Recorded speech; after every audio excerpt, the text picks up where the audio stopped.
إن الحمد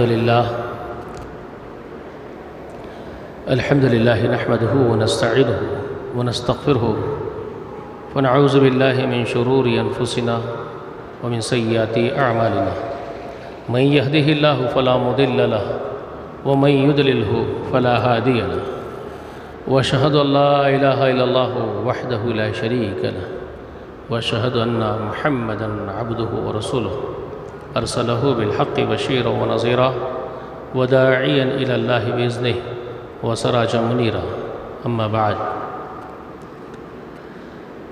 بل تؤثرون الحياة الدنيا والآخرة خير وأبقى إن هذا لفي الصحف الأولى صحف إبراهيم وموسى.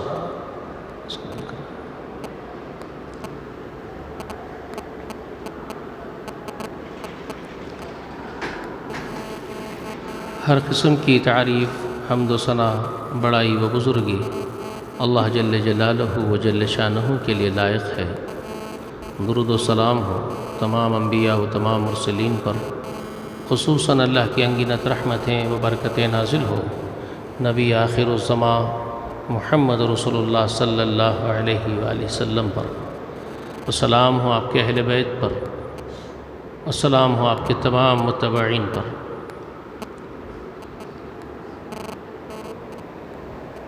دنیا آخرت کی کھیتی ہے،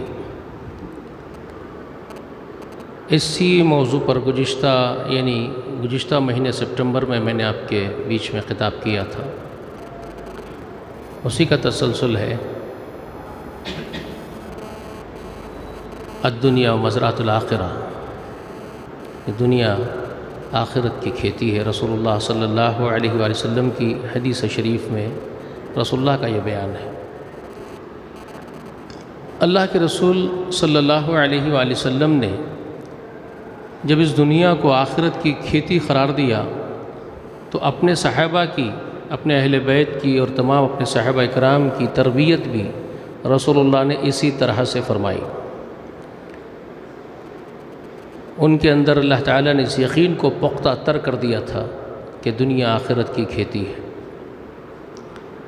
پھر تمام اہل بیت، تمام اصحاب رسول صلی اللہ علیہ وآلہ وسلم اس دنیا کو آخرت کی کھیتی جان کر کے ہی اس دنیا میں کاشت کرتے رہے تاکہ سارا ثمرہ آخرت میں ملے۔ انہوں نے دنیا کو پھر کبھی ترجیح نہیں دی۔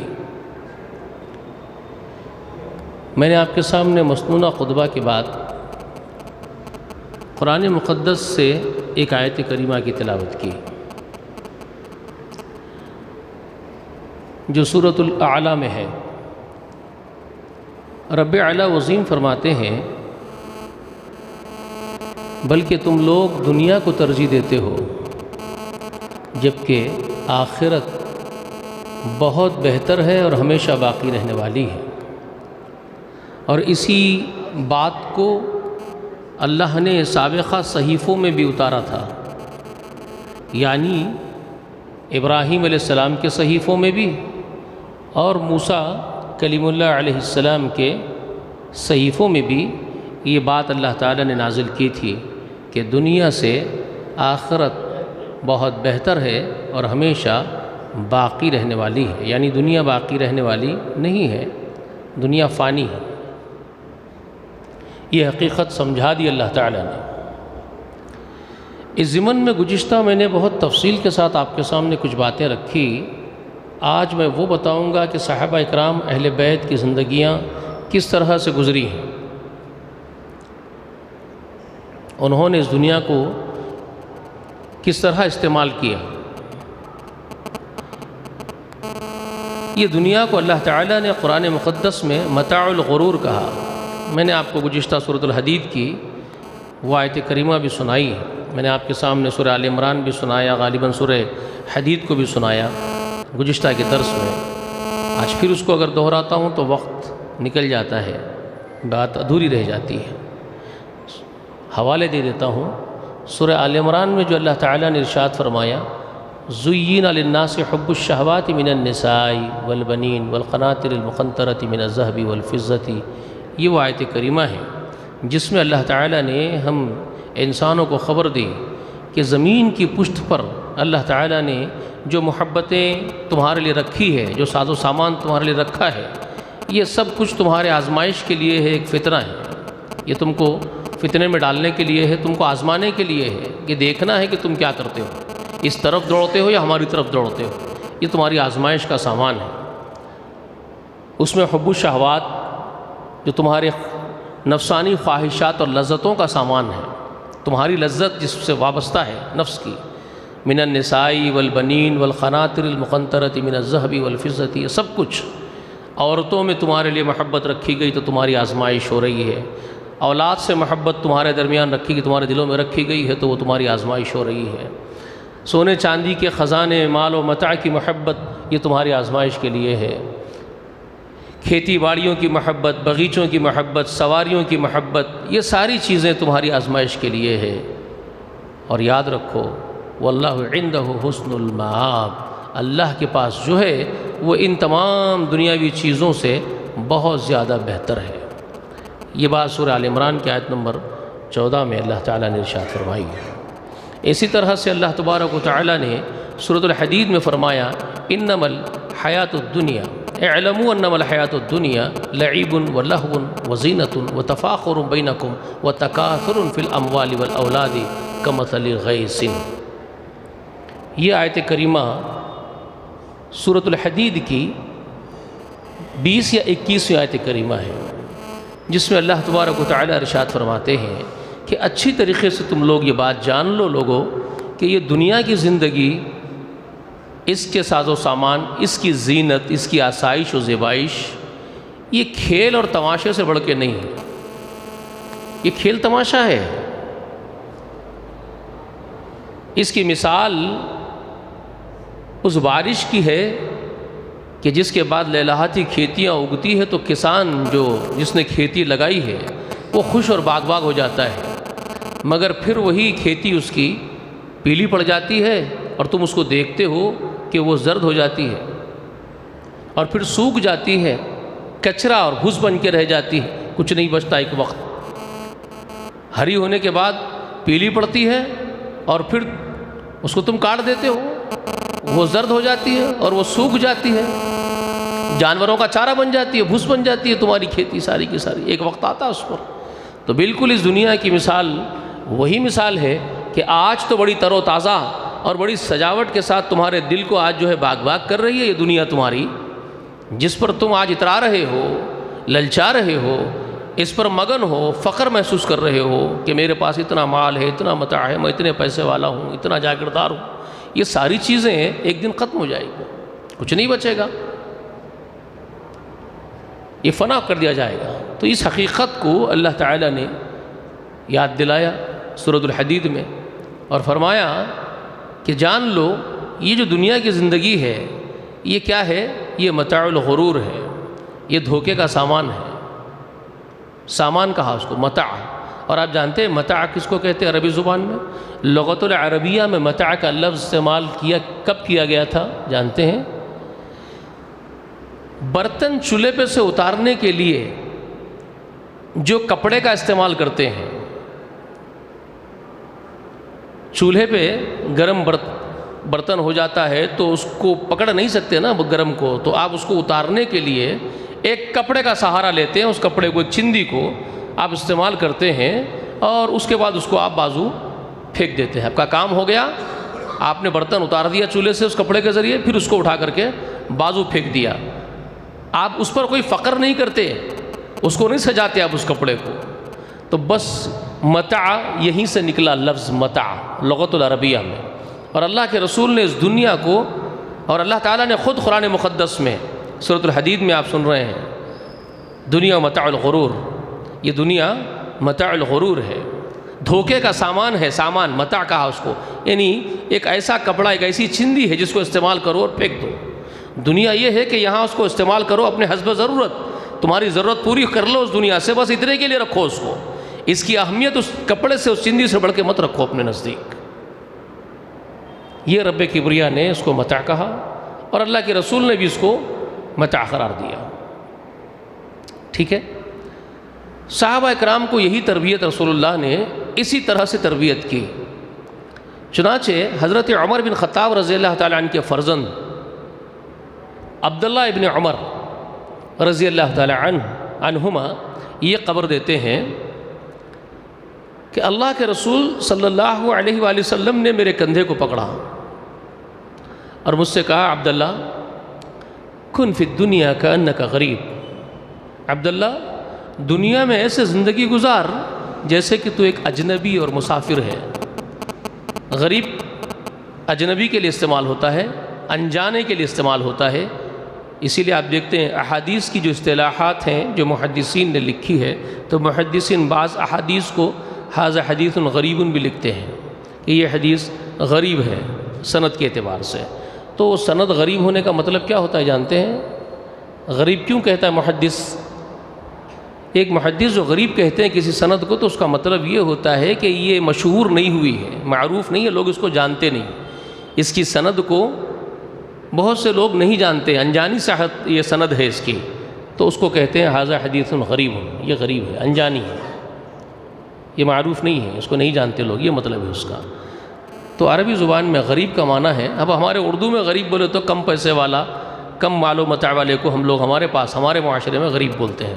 عربی زبان میں غریب کا معنی مسافر کو بھی اس کا اطلاق ہوتا ہے، کیونکہ کسی علاقے میں مسافر آتا ہے، کسی اور مقام کا آدمی، وہ یہاں کا نہیں ہے، تو لوگ یہاں والے اس کو نہیں جانتے ہیں، تو یہاں والوں کے لیے وہ مسافر اجنبی ہوتا ہے، جانا پہچانا نہیں ہوتا ہے، لوگ اس کو جانتے ہی نہیں، یہاں کا ہے ہی نہیں وہ، تو اس کو غریب کہا جاتا ہے عربی زبان میں، مسافر کو بھی۔ تو غریب کا اطلاق مسافر پر بھی ہوتا ہے۔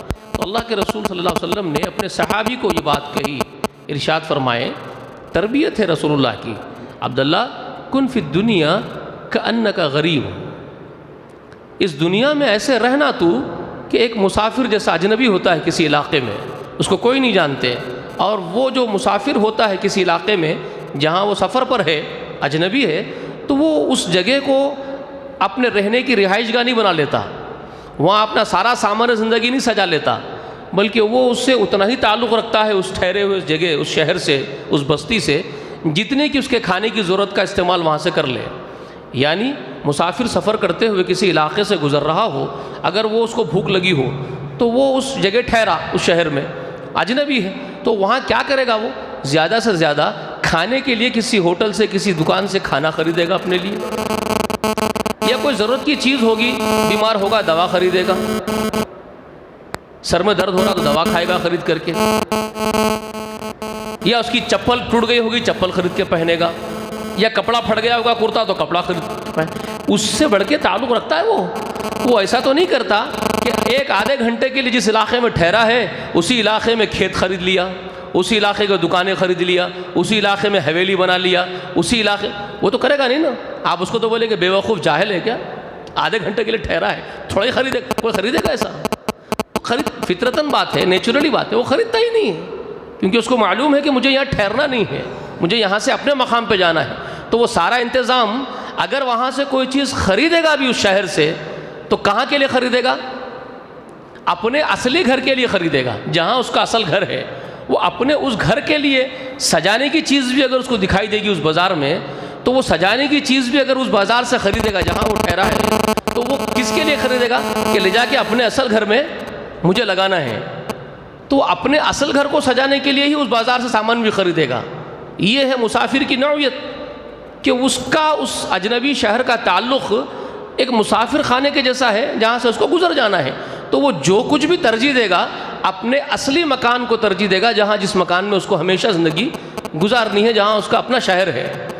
تو رسول اللہ نے اپنے صحابہ کرام کو یہ سمجھایا، یہ ان کے دل و دماغ میں، ان کی روح میں بٹھا دیا کہ تمہارا اصلی گھر اور اصلی مکان یہ دنیا نہیں ہے، یہ دنیا مسافر خانہ ہے، یہاں سے اگر کوئی چیز خریدنا بھی ہے تم کو، کچھ چیز لینا بھی ہے تم کو، تو اتنا ہی لو، اتنی ہی سامان اس میں جمع کرو جو آخرت کا گھر سجا سکے تمہارا، جو تمہارا اصل گھر ہے، جو آخرت میں ہے، جو جنت میں ہے، تو اس جنت والے گھر کو سجانے کے لیے جو سامان کی ضرورت ہوگی اس دنیا سے، وہ سب جمع کر لو وہاں کے لیے۔ یہاں کے لیے کرنا یہ تو نادانی ہے، بے وقوفی ہے، یہاں کیا کرو گے تم، یہ تو تمہارا گھر ہے ہی نہیں، گھر تو تمہارا وہ ہے۔ تو یہ تربیت محمد رسول اللہ نے صحابہ کرام کی تھی، ان کو یہ پختہ یقین دلا دیا تھا، ان کی روح میں رچا دیا اور بسا دیا تھا اس احساس کو، اس عقیدے کو کہ تمہارا اصل مکان، اصل رہائش وہ جنت میں ہے، یہ دنیا تمہارے لیے ایک مسافر خانہ ہے۔ اسی لیے رسول اللہ نے ان کو یہ بات کہی تھی، الدنیا مزرعۃ الآخرہ، یہ دنیا تمہارے لیے آخرت کی کھیتی ہے، اس میں کچھ بوتے ہو تو یہ سمجھ لو کہ وہ آخرت کے گھر کے لیے، ابدی زندگی کے لیے تم سامان راشن جمع کرو گے اپنا، یہاں کا راشن تمہاری ابدی زندگی کے لیے جمع ہوگا، تو وہاں جمع کرو، وہاں اسٹوریج کرو جو تمہارا اصل گھر ہے۔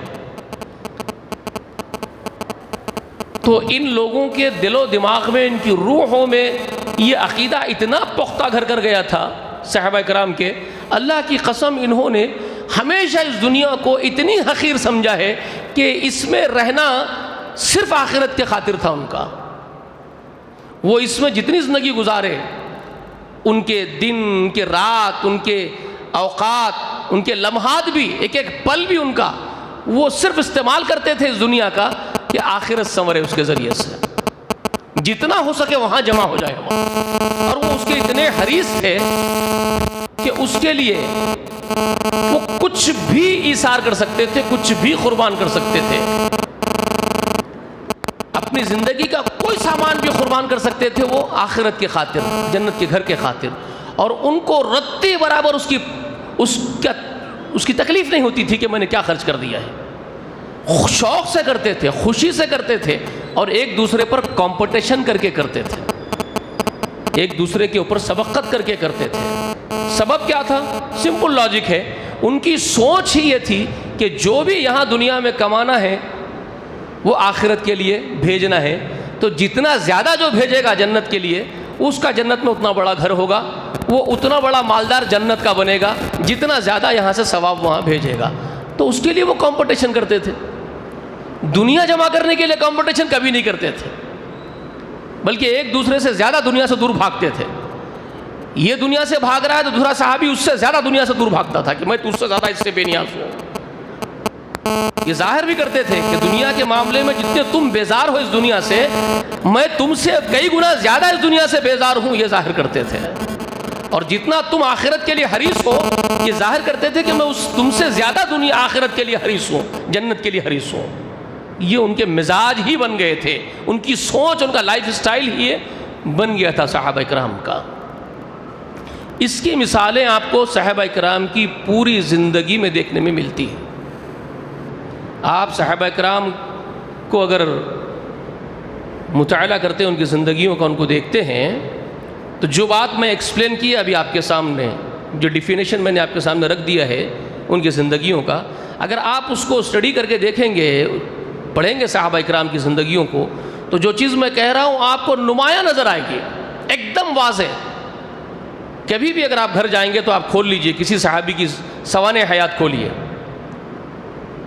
ایک ایک کی کھولتے جائیے۔ ابو بکر کی زندگی کبھی دیکھیے، کبھی حضرت عمر کی زندگی کھول کے دیکھیے، کبھی آپ حضرت عثمان کی زندگی، کبھی علی رضی اللہ تعالیٰ عنہ کی زندگی دیکھیے، کبھی ان کے اولاد کی زندگیاں دیکھیے، حضرت علی کے بچے، حضرت عمر کے بچے، آپ دیکھیں گے عبداللہ ابن عمر جس کا میں ذکر کر رہا ہوں، ان کی زندگی کو پڑھیے۔ آپ یہ پڑھنے شروع کر دیں گے نا، عبداللہ ابن عباس کو پڑھیں گے، عبداللہ ابن مسعود کو پڑھیں گے، تو میں جو باتیں کہہ رہا ہوں آپ بولیں گے، آپ یاد کریں گے، یہ ایگزیکٹلی یہی زندگی ہے ان کی۔ دنیا کو کبھی ترجیح دیتے ہوئے دکھائی نہیں دیتے، وہ ان میں سے ایک بھی نہیں دکھتا آپ کو کہ دنیا کو ترجیح دے رہا ہو، وہ دنیا بنانا چاہتا ہو۔ ہر ایک کو آپ دیکھیں گے ایک سے بڑھ کے ایک وہ آخرت بنانا چاہ رہا، ان میں سے جنت بنانا چاہ رہا، اپنی دنیا کو ٹھوکر مار رہا ہے۔ ہر ایک کا یہ رویہ ہے۔ وجہ وہ ہے، اس کی وجہ یہی ہے کہ رسول اللہ نے وہ گھٹی پلائی ان کو، رسول اللہ نے ان کو وہی گھٹی پلائی کہ تمہارے لیے دنیا کچھ بھی نہیں، تمہارے لیے جو کچھ ہے وہ آخرت ہے، جنت ہے۔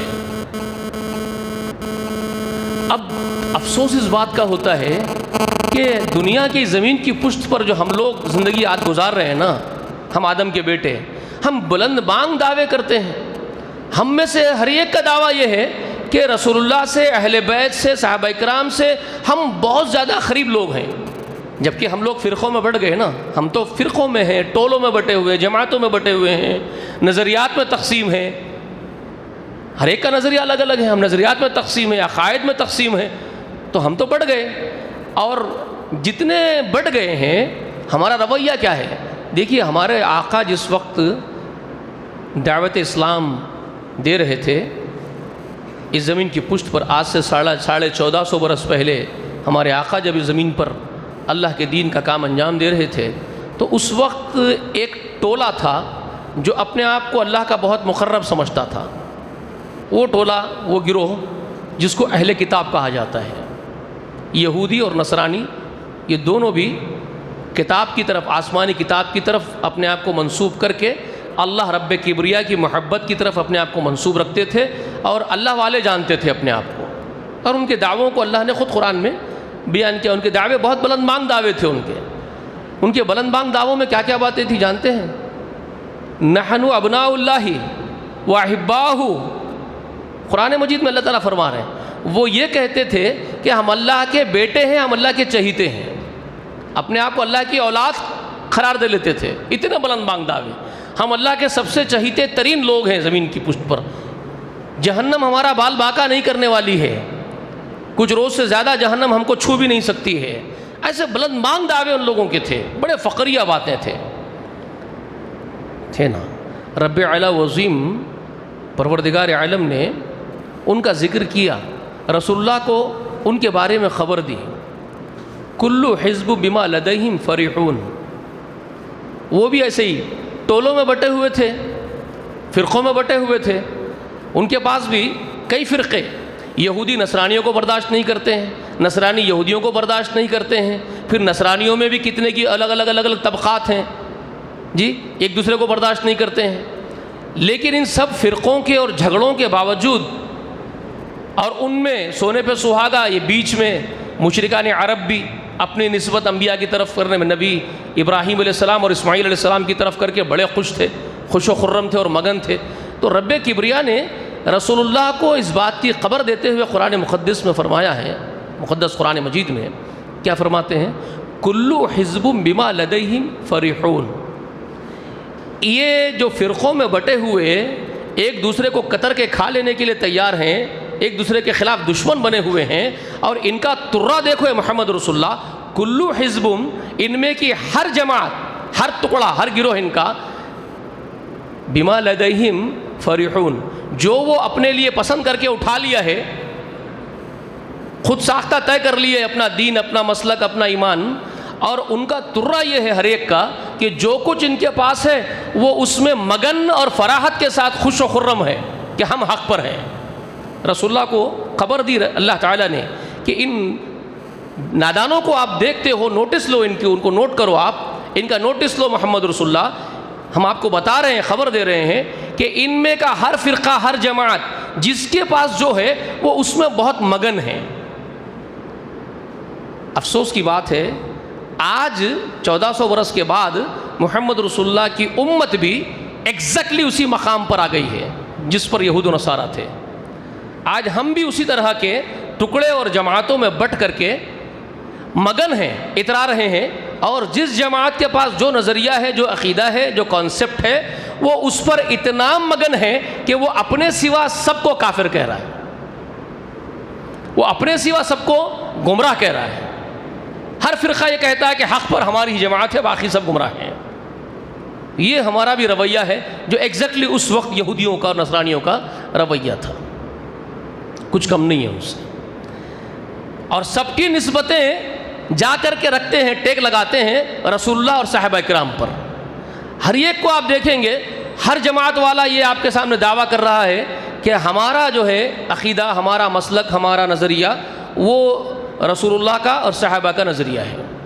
جبکہ ایسا نہیں ہے، رسول اللہ کا اور صحابہ کا نظریہ نہیں ہے. وہ کیوں میں کہہ رہا ہوں کہ صحابہ کرام کو رسول اللہ نے ایسی گھٹی پلائی تھی کہ دنیا ان کے نزدیک کوئی چیز تھی ہی نہیں. ان کا جینا مرنا صرف اور صرف اللہ کی رضا کے لیے اور آخرت کا سامان جمع کرنے میں گزر گیا. ہر چیز قربان کر دی ہے. اب ہم میں کا ہر آدمی اگر ہر جماعت والے یہ جائزہ لے کے دیکھے کہ ہمارا جینا مرنے کا بھی مقصد کیا، ہم نے وہی بنایا ہے جو صحابہ کرام کا تھا، تو آپ کو نظر آئے گا. بلکہ یہاں تو دوڑ لگی ہوئی ہے دنیا سجانے کے لیے. برا نہیں ماننا، کسی بھی جماعت کے بڑے صاحب ہیں تو وہ صاحب یہ چاہتے ہیں کہ سب سے اچھی گاڑیاں ان کے پاس ہو، سب سے اچھے محل ان کے پاس ہو، ایئر کنڈیشن بلڈنگیں ان کی بن جائے، جی BMW گاڑی میں پھرے، مرسڈیز میں پھرے صاحب، ان کے بچے جو ہے فارچونر لے کے پھرے، گاڑیاں لگے ہوئے بنے ہوئے بھائی، بڑے بڑے شیڈز بنے ہوئے ہیں صاحب کے پاس گیرج میں، جس میں ہر قسم کی سواری، ہر قسم کی گاڑی آپ کو ملے گی، جی ہر جماعت کے بڑے صاحب کا یہ حال ہے۔ میں کسی ایک کو نہیں کہہ رہا ہوں، آپ بولیں گے پرٹیکولر کسی کو بول رہا ہوں میں، تو نہیں، میں پرٹیکولر کسی کو نہیں بول رہا ہوں، ہر ایک جماعت کے جو ذمہ داران ہیں، جو بڑے لوگ ہیں، جو سربراہ بنے ہوئے ہیں، جو ٹولوں کی ذمہ داری لیے بیٹھے ہوئے ہیں اور ٹھیکیدار بنے ہوئے ہیں دین اسلام کے، ان کے نظریات یہی ہے، ہر ایک کے پاس یہی کچھ ملے گا آپ کو، یہی کانسیپٹ، یہی نظریہ ہے، جبکہ صحابہ کرام کے اس نظریے سے اس کا دور دور کا، کوسوں کا، میلوں کا کوئی تعلق نہیں ان کے نظریے کا، صحابہ کے نظریے کا۔ اب آپ کو میں بتا رہا ہوں، صدیق اکبر ابو بکر رضی اللہ تعالی عنہ خلیفۃ الرسول بن گئے۔ رسول اللہ کی وفات جب ہوئی ہے اسی مہینے میں، یہی وہ مہینہ ہے نا ربیع الاول جس سے ہم گزر رہے ہیں، ہمارے آقا وفات پائے، اس دنیا سے رخصت ہوئے، دنیا فانی کو چھوڑ کر کے آپ رخصت ہو گئے۔ ایسے معلوم ہوتا ہے کہ ہم کو لاوارث چھوڑ کے چلے گئے، کوئی ہے ہی نہیں یار ہمارا، کوئی ہمارے ساتھ ہی نہیں محسوس ہوتا ہے، بہت تکلیف ہوتی ہے۔ ہم جب ٹٹولتے ہیں کہ رسول اللہ کے نظریے پہ کوئی ایک تو ملے گا، کہیں نہیں ملتا، کہیں نہیں ملتا اب اس وقت، تو ایسے لگتا ہے کہ ہم تو لاوارث ہو گئے یار، کوئی نہیں نظر آتا ہمارا اپنا۔ جس کو رسول اللہ نے چھوڑا تھا وہ جماعت کا ایک فرد بھی نہیں دکھتا، اس جماعت کے نقش قدم پر، ان کے قدم پہ قدم رکھ کے چلنے والا ایک بھی نہیں دکھتا ہم کو، ہم ڈھونڈتے ہیں شب و روز، ایک بھی نظر نہیں آتا۔ تو خیر، انا للہ و انا الیہ راجعون، ہم بھی جائیں گے اللہ کے پاس، ہماری دعا ہے کہ اللہ ہم کو رسول اللہ سے ملا دے، صحابہ کرام سے ملا دے۔ لیکن جب رسول اللہ اس دنیا سے رخصت ہوئے تو جن لوگوں کو رسول اللہ نے چھوڑا تھا، وہ کیسے عظیم لوگ چھوڑے تھے رسول اللہ نے، ان کو کیا گھٹی پلائی تھی رسول اللہ نے، وہ ذرا آپ خبر لیجئے اس کی۔ صدیق اکبر کو خلیفۃ الرسول بنایا مسلمانوں نے، تم رسول اللہ کے خلیفہ بن جاؤ، اور مسلمانوں کی حکومت کے کام، ان کے نگرانی کے کام، ان کا تحفظ کا کام، جو ضرورتوں کے کام ہیں، جو ہوتے ہیں سردار کی حیثیت سے، وہ اب آپ انجام دیجئے، مسلم امت کی ذمہ داری آپ اٹھائیے رسول اللہ کے بعد۔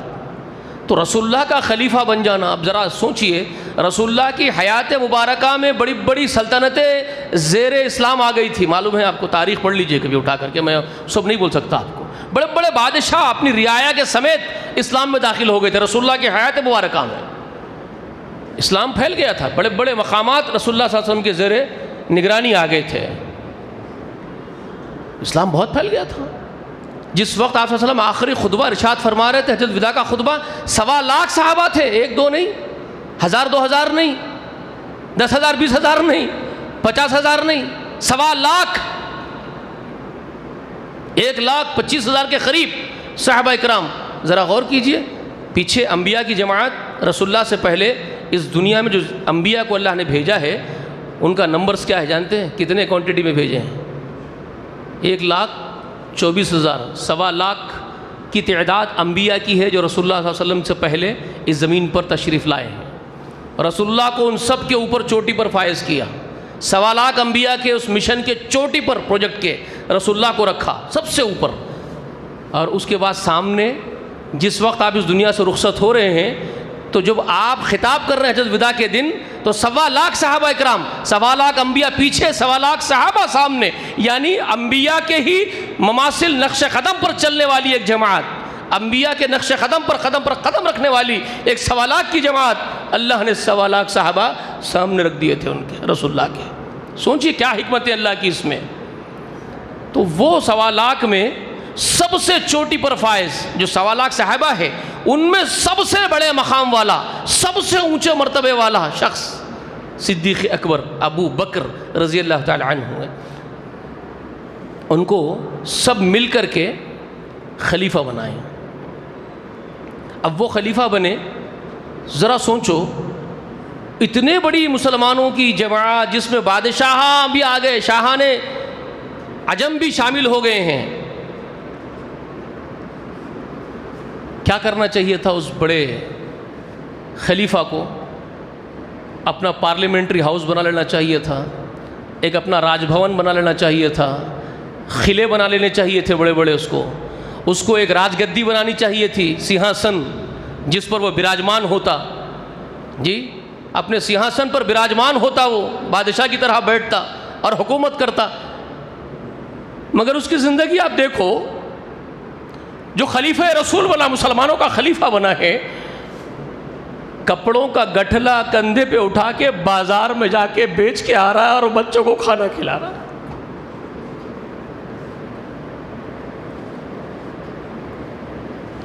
لوگ بڑے جمع ہوئے، بڑے بڑے جو اس وقت کے سمجھدار لوگ ہیں، بولے یہ کیا کر رہے ہیں یہ حضرت؟ ان کو ہم کیا بنا دیے اور انہوں کیا کر رہے ہیں؟ ان کو مسلمانوں کی پوری امت کی ذمہ داری سنبھالنا ہے، راجا کی طرح سے کچھ کام انجام دینے ہیں جیسے ایک ذمہ دار بادشاہ سردار کام انجام دیتا ہے، اور یہ اپنے گھر کی فکر میں کپڑے اٹھا کے تونتا بنتی بیچنے جا رہے ہیں بازار میں. لوگ جمع ہو کے بولے ایسا مت کرو، بہت بڑی ذمہ داری آپ کو نبھانی ہے. تو بولے میرے بچوں کی ذمہ داری بھی میرے پیٹ کے واسطے میرے کندھوں پر ہے، وہ کون نبھائیں گا؟ تو بولے اس کے لیے ہم آپ کو وظیفہ مقرر کر دیتے ہیں. اچھی بات ہے. اب آپ لوگ وظیفہ دیتے ہیں تو اجرت دیتے، مطلب اس کا یہ ہے کہ اجرت تنخواہ دے رہے ہیں اس کو مسلمانوں کی ذمہ داری نبھانے کی. تو بولے اچھی بات ہے، ٹھیک ہے. مقرر کر دیے، زندگی چل رہی ہے، خدمت کر رہے ہیں مسلمانوں کی. بیوی ایک دن ان کی کچھ اچھا سا کھانا وانا پکا دی تو بیوی کو پوچھ رہے ہیں ہم تو اب اس وقت ہماری کمائی دھمائی تو نہیں ہے، میں تو نہیں جا رہا ہوں کمانے کے لیے بازار میں کچھ نہیں بیچ رہا ہوں، مال بیت المال سے جو وظیفہ مسلمان ہم کو دے رہے ہیں اس پہ کھا رہے ہیں ہم لوگ. ہاں تو یہ کہاں سے بنائی اچھا سا کھانا؟ میں تو لایا نہیں. تو بیوی بولے جو ہمارے پاس بیت المال میں سے آ رہا تھا اس میں سے ایک ایک مٹھی روک کے رکھی، میں ایک ایک مٹھی نکال کے بازو ڈالی، وہ زیادہ ہو گیا تو میں آج اچھا پکا دی کہ کچھ اچھا کھا لو آپ، کیا برائی ہے اس میں؟ تو بولے برائی تو کچھ نہیں ہے. کھا لیے، گئے. جانے کے بعد بیت المال کے جو ذمہ دار ہیں، انچارج جو ان کے گھر کو بھیجتا ہے کھانا، اس کو بلائے. اس کو بلا کے بول رہے میاں جو تم ہمارے گھر کو بھیج رہے تھے اس میں سے ایک مٹھی اناج نکال کے بھیجنا ہمیشہ. بولے کیوں؟ تو وہ اس واسطے کہ ایک مٹھی زیادہ بھیج رہا تو ہمارے کھانے کے بعد ایک مٹھی بچ جا رہی ہوں، ہم کو اس کی حاجت نہیں، ہم کو اس کی ضرورت نہیں، وہ نکال کے بھیجو.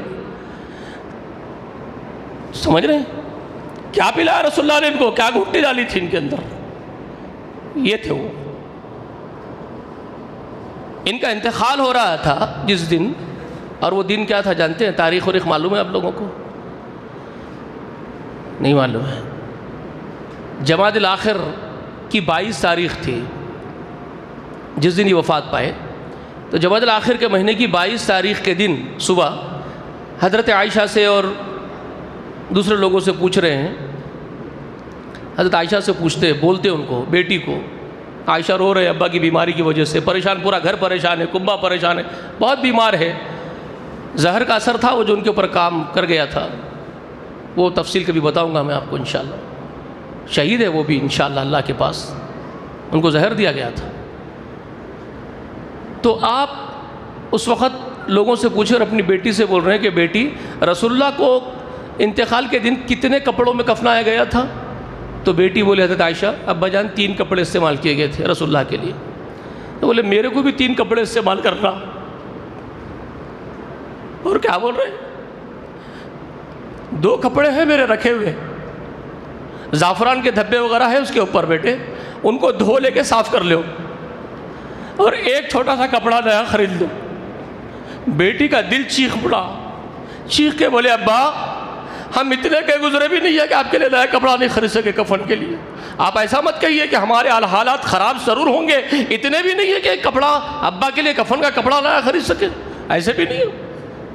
تو کیا کہنے لگے جانتے ہیں؟ کہتے ہیں بیٹے نیا کپڑا زندوں کا زیادہ حق ہے مردوں سے زیادہ، مردوں پہ کیوں خراب کرتے اس کو؟ میں مر جاؤں گا تو میں نئے کپڑے کا تو مجھے کوئی مستحق نہیں رہوں گا میں، وہ تو زندوں کا حق ہے، زندوں کو تو ضرورت مندوں کو. یہ نظریات دنیا کے لیے، وہ دنیا مافیا کے لیے. یہ تھے محمد صلی اللہ علیہ وسلم کے شاگرد. یہ گھٹی پلائی تھی رسول اللہ نے.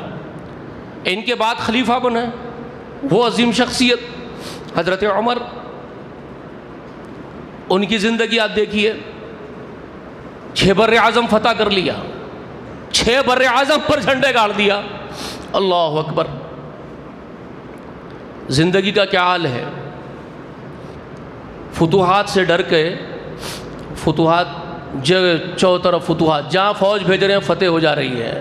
جو اطراف کے جو سپریم پاور طاقتیں ہیں وہ طاقتیں گھبرا گئی تھی کہ یہ عرب سے اٹھے یہ بدوی اونٹاں اور بکریاں چرانے والے یہ کس طرح جنونی لوگ ہیں، چو طرف جھنڈے گاڑ دے رہے ہیں، قبضے میں لے لے رہے ہیں، ملکوں کے ملک قبضے میں لے لے رہے ہیں. تو بھائی اب تو نہیں چلے گا، ان سے بلا کے بات کرنی پڑے گی.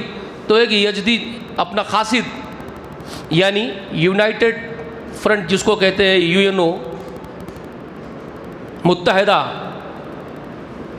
پورے جو دنیا کے جو ورلڈ کا جو متحدہ یونٹ ہوتا ہے، وہاں کا ایک قاصد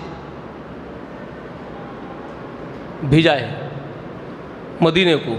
ان کا معلوم ہوا کہ ان کا جو سربراہ ہے، ان کا جو سردار ہے وہ مدینے میں رہتا ہے. بھیجائے، جاؤ اس سے بات کرو اور ہمارا پیغام اس کو دو. تو وہ یزدی وہاں سے نکل کر کے وہ قاصد مدینے میں داخل ہوا. پوچھتے پوچھتے جا رہا ہے کہ تمہارے امیر سے، جو تمہارا سردار ہے، ہم کو اس سے ملنا ہے مسلمانوں کو. تو لوگ اس کو بول رہے ہیں کہ آگے کہیں مل جائیں گے، جاؤ. تو وہ بڑا اچنبھے میں پڑ گیا، یہ کیسا بھائی اتنی بڑی فتوحات کرنے والا جس سے دنیا ڈری ہوئی ہے، اور یہ لوگ بول رہے ہیں کہ آگے مل جائے گا. تو اس کا تو کوئی راج بھون ہوتا، پارلیمنٹری ہاؤس ہوتا، اس کا تو کوئی بھائی ایک وائٹ ہاؤس ہوگا یا کوئی ایک راج بھون ہوگا، کچھ تو بڑا مقام ہوگا جہاں وہ براجمان ہے. تو یہ بول رہے ہیں کہ آگے ملے گا، آگے ملے گا. کیسے آگے ملے گا؟ پوچھتے جا رہا ہے. ایک آدمی ریت میں سویا ہوا ہے جس کے سر کے نیچے پتھر لگا ہوا تھا، جھاڑ کے نیچے. وہ وہاں اترا اور اس آدمی سے پوچھتا ہے کہ خطاب کا بیٹا ہے عمر، ان سے ملاقات کرنے کا کیا طریقہ کار ہے، وہ کہاں ملیں گے؟ تو اٹھ کے بیٹھ گئے جھاڑ کے نیچے ہی اور کہتے ہیں کیا بولنا ہے بولو، میں ہی ہوں خطاب کے بیٹا عمر جو مسلمانوں کا امیر ہوں. اب وہ کچھ بول ہی نہیں سک رہا، اس کے زبان ہی نہیں کھل رہی، اس کی زبان پہ تو رکونت پڑ گئی ہے، میں کر رہا ہے.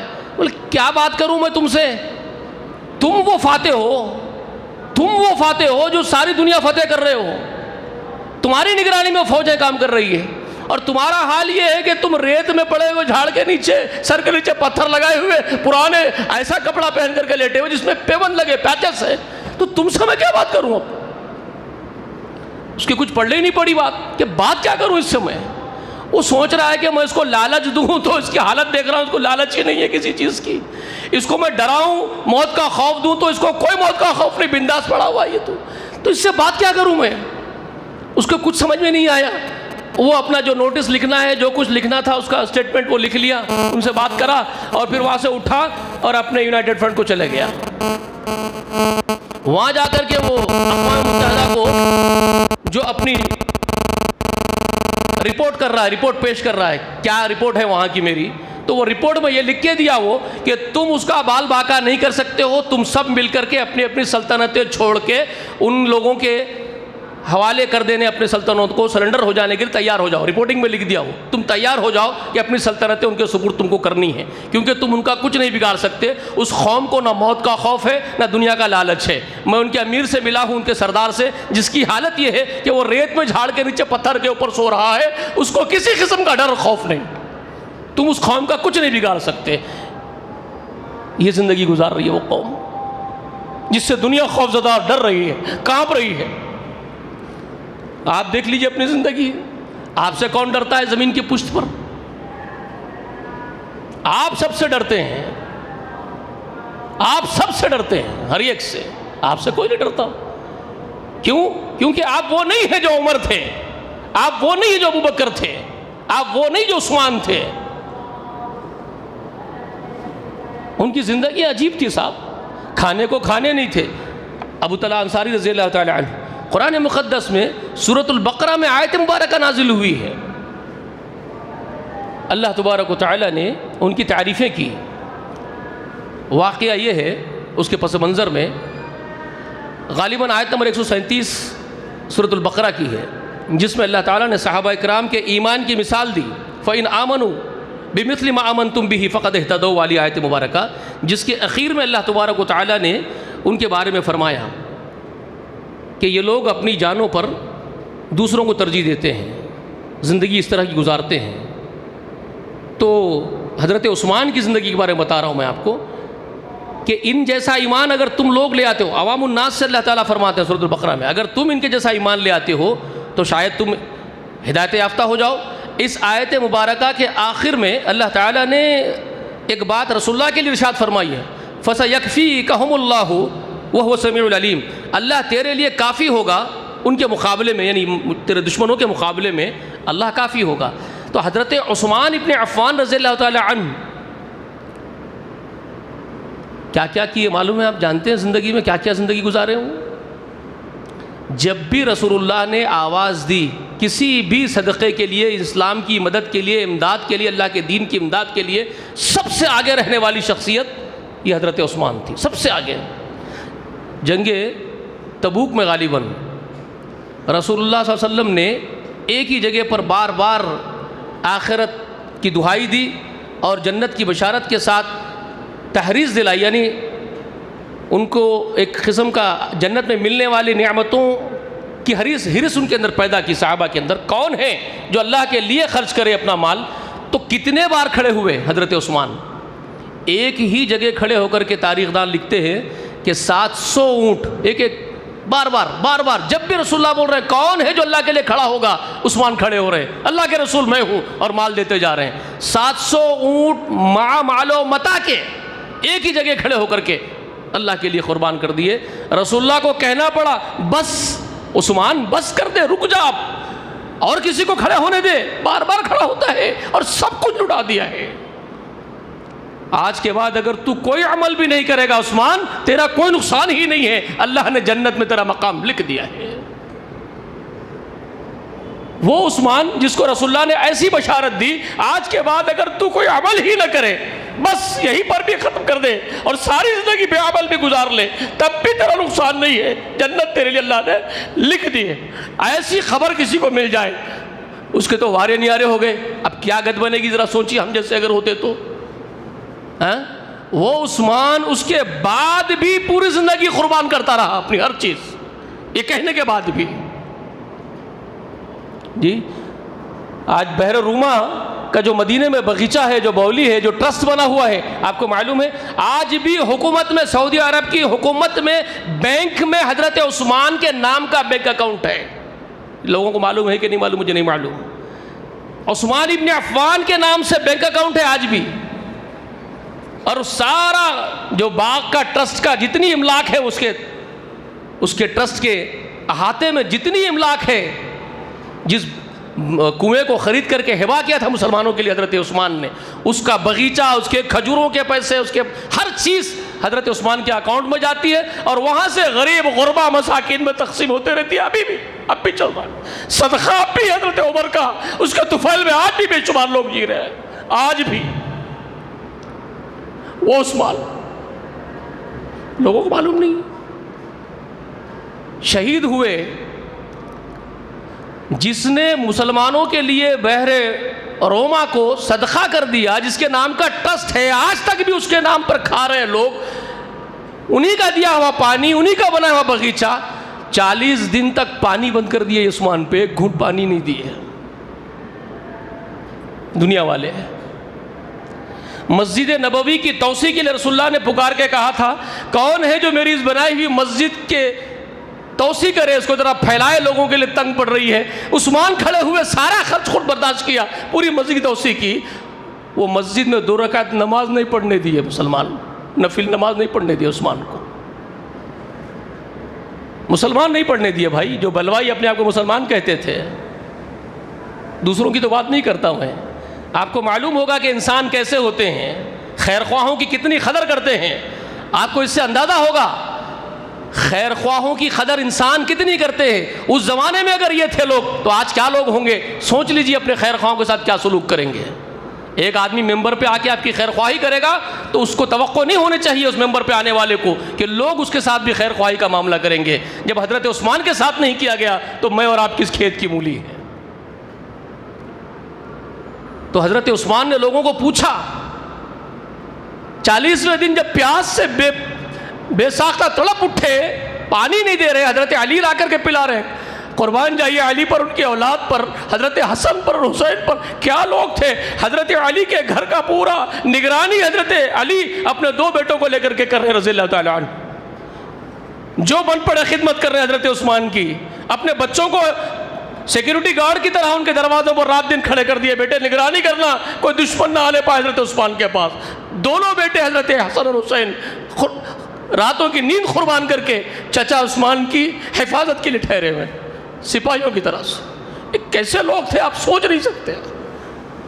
تو 40ویں دن حضرت عثمان لوگوں سے پوچھ رہے ہیں کہ لوگوں, وہ بحر معمور, وہ بحر روما کا جو کنواں ہے, جب مسلمانوں کو پانی نہیں تھا پینے کے لیے, رسول اللہ نے پکار کے کہا تھا کوئی مسلمانوں کے لیے پانی کا انتظام کرے. کس نے خریدا تھا اس کنویں کو؟ تو صحابہ نے کہا عثمان آپ نے خریدا تھا. کہتے مجھے 2 گھونٹ پانی نہیں پلاؤ گے اس کنویں سے؟ مجھے 2 گھونٹ پانی نہیں ملے گا اس کنویں سے؟ سوچو یار, سوچو. مسجد کا حوالہ دے کے پوچھے, رسول اللہ نے کہا تھا مسجد کی توسیع کون کرے گا؟ کس نے کیا تھا لوگوں؟ تو عثمان آپ نے کیا تھا. لوگوں نے کہا عثمان آپ نے توسیع کی تھی. تو کہتے ہیں عثمان کو 2 رکعت نفل کی اجازت نہیں دو گے مسجد میں؟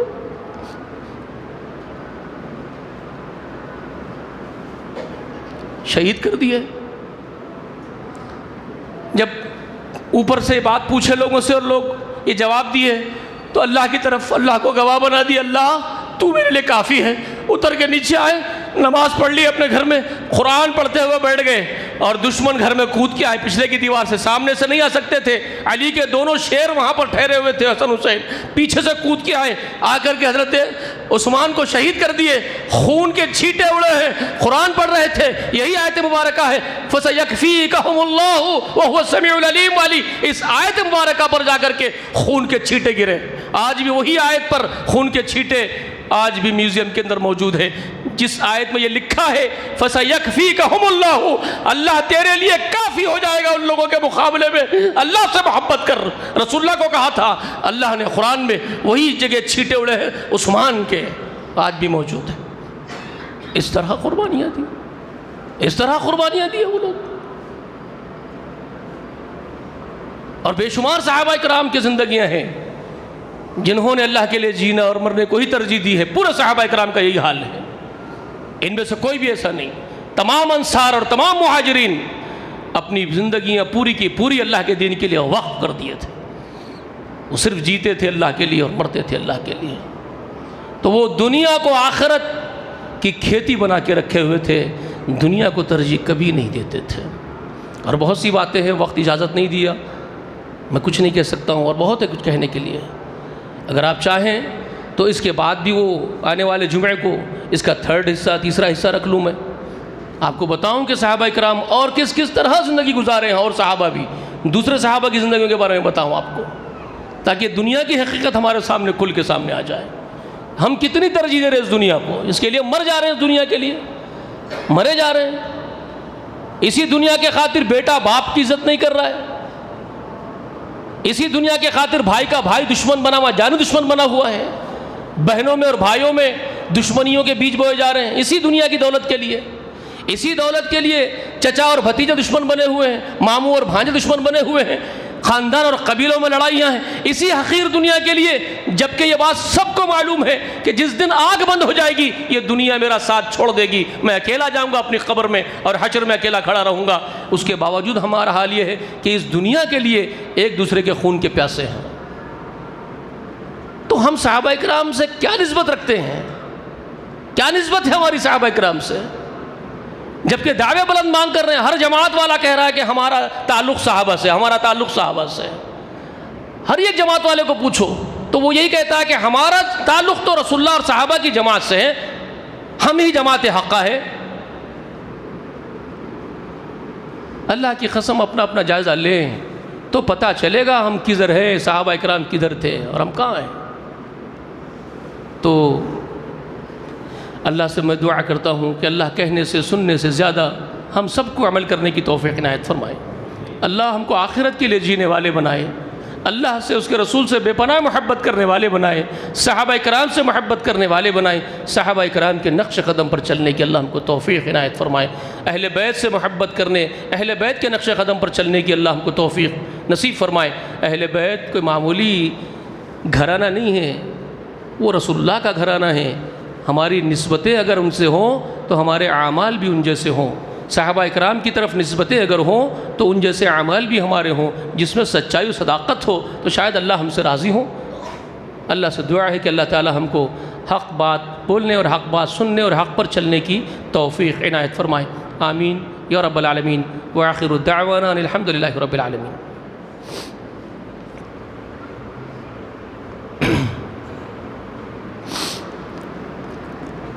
ان الحمد للہ نحمده ونستعینه ونستغفره ونعوذ باللہ من شرور انفسنا ومن سیئات اعمالنا من يهده الله فلا مضل له ومن يضلله فلا هادي له واشهد ان لا اله الا الله وحده لا شريك له واشهد ان محمدا عبده ورسوله ارسله بالحق بشيرا ونذيرا وداعيا الى الله باذنه وسراجا منيرا اما بعد اعوذ باللہ السميع العليم من الشيطان الرجيم ان اللہ وملائکتہ یصلون علی النبی یا ایہا الذین آمنوا صلوا علیہ وسلموا تسلیما اللہم صل علی محمد وعلی آل محمد کما صلیت علی ابراہیم وعلی آل ابراہیم انکا حمید مجید اللہم بارک علی محمد وعلی آل محمد کما بارکت علی ابراہیم وعلی آل ابراہیم انکا حمید مجید وصل علی جميع الانبیاء والمرسلین والملائکۃ المقربین والخلفاء الراشدین المہدیین وسلام على آلہ وأہل بیتہ اجمعین وسلام على كل جميع الأصحاب محمد صلى الله تعالى عليه وآله وسلم ربنا لا تؤاخذنا إن نسينا واخطأنا ربنا ولا تحمل علينا إصرا كما حملته على الذين من قبلنا ربنا ولا تحملنا ما لا طاقة لنا به واعف عنا واغفر لنا وارحمنا أنت مولانا فانصرنا على القوم الكافرين ربنا لا تزغ قلوبنا بعد إذ هديتنا وهب لنا من لدنك رحمة إنك أنت الوهاب رب ارحمهما كما ربياني صغيرا رب ارحمهما كما ربياني صغيرا رب ارحمهما كما ربياني صغيرا ربنا هب لنا من أزواجنا وذرياتنا قرة أعين واجعلنا للمتقين إماما عباد الله رحمني ورحمكم الله إن الله يأمر بالعدل والإحسان وإيتاء ذي القربى وينهى عن الفحشاء والمنكر والبغي يعظكم لعلكم تذكرون واذكروا الله يذكركم ادعوه يستجب لكم ولذكر الله أكبر والله يعلم ما تصنعون قوموا للصلاة المسلمون